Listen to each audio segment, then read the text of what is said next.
how good does this feel to be in this position right now going into the championship? It's a great feeling. It really is. It's a culmination of a lot of hard work. It's been a long 2 years to get here, and everybody with the program is working really hard, and it's paying off. And so I'm excited for our players and Coach Lumpkin and fans, to get this program back to where it once was. Being a championship week, how important is it to keep that morale high, and how much of the battle is that in itself? I don't think we're going to have too much trouble keeping the morale high. It's a matter of just doing things the way we've done them, preparing. And there's no doubt this is a big week. It's for all the marbles. It's what everybody works for. But you still have to go in it and approach it like we do weekly. Your preparation's the same, and try to avoid the distractions. There's the outside noise, as Coach Lumpkin always talks about, and try to focus in on what we have to do and play a complete game. Can you briefly describe the team's atmosphere in the locker room after you guys beat WhatsApp? It was pretty nice. It was a pretty good feeling. It's one of those locker rooms that you don't get to experience too often. You cherish those feelings, and yet they knew that we got one more left. And, so it was a little bit, with the feeling of we got something left.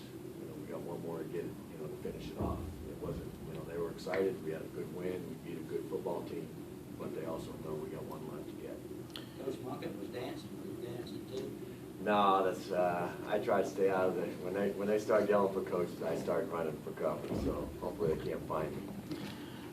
Coach, it seems like after that Marshall game, the switch kind of flipped for the defense. Can you look back? Can you pinpoint any moment there when everything just started clicking? I don't know if it's a moment or it's just the schemes, whether it's the teams or the level, but our guys have been playing hard, all season, and it's and they prepared hard, and we played hard against Mississippi State. They were a great opponent. We didn't do as well as we would have liked, and some execution things. And then we played Nebraska, and we gave up a lot of yards, but we didn't, break. We held a lot of field goals, and that was a good offensive football team. And the biggest game I think was a letdown was Texas State. That was on me. I felt pretty good going into the game with our plan, and maybe it was a little bit too simple for what we needed to get done.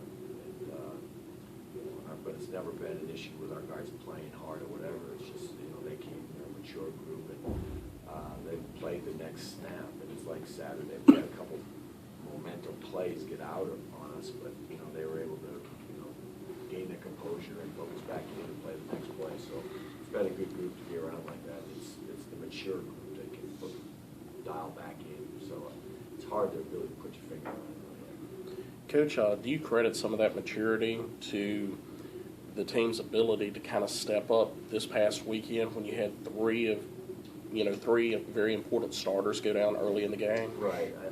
I think that's huge, and people asked, how did you handle it? How were you surprised with the way that Tarek Wright and Picasso played and Trey Collins played? And I said, no, not at all, because those guys, if you think back on it, they've started at some point in their career, and that's where we're at depth-wise. Is those guys have played a lot of football, so it's nice to have those guys in that position where, okay, you're not dropping down like we have in the past years, two guys who have played minimal football when you sustain injuries or whatnot throughout a game. And now your depth is a big factor in your success because you can go to quality players at that time. And all three of those guys played really well this past weekend. What makes Dowdy so good? I'm sorry? What makes Brandon Dowdy so good? Experience. He's played a lot of football. He seems like he's got a great presence. He's very accurate throwing the ball. I think he's leading the nation in a lot of the statistics, passing percentage and that. I think he's if he's not at the top, he's really darn close to being at the top. He's got a lot of weapons to use. I mean, he's got Juan Taylor. He's under the Cough. They just is. You know, and he's 6'6", you know, 200. He's a pretty big guy that catches well. He's a physical player. I think they can distribute the ball around with him. So it's not like they have to depend on him solely. He's got a lot of weapons, you know, to use. So, but he's obviously going to be a huge challenge this weekend.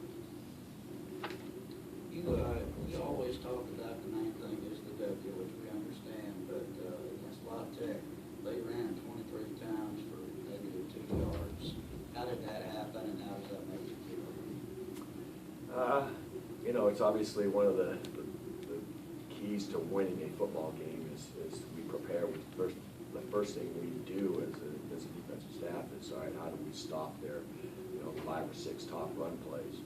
And, you know, that's part of the scheme, and it's part of our staff, you know, putting together a pretty good plan. You know, and then your players have got to go out and execute. And I think the game got a little bit, you know, the game in itself lent it to us, you know, them throwing the football a little bit more. So they got behind, and that's, you know, our offense jumped on them pretty good. And so that sometimes aided in our success.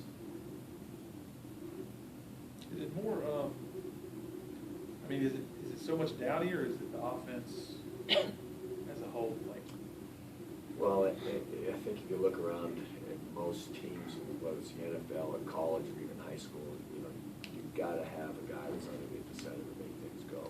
You've got to have a guy that you can lean on that can make plays when you need to make plays. But he's extremely talented. There's no doubt about it. He's got a lot of weapons around him, so it's not like he needs to win the game by himself. But when he is called upon, he's extremely capable of doing it.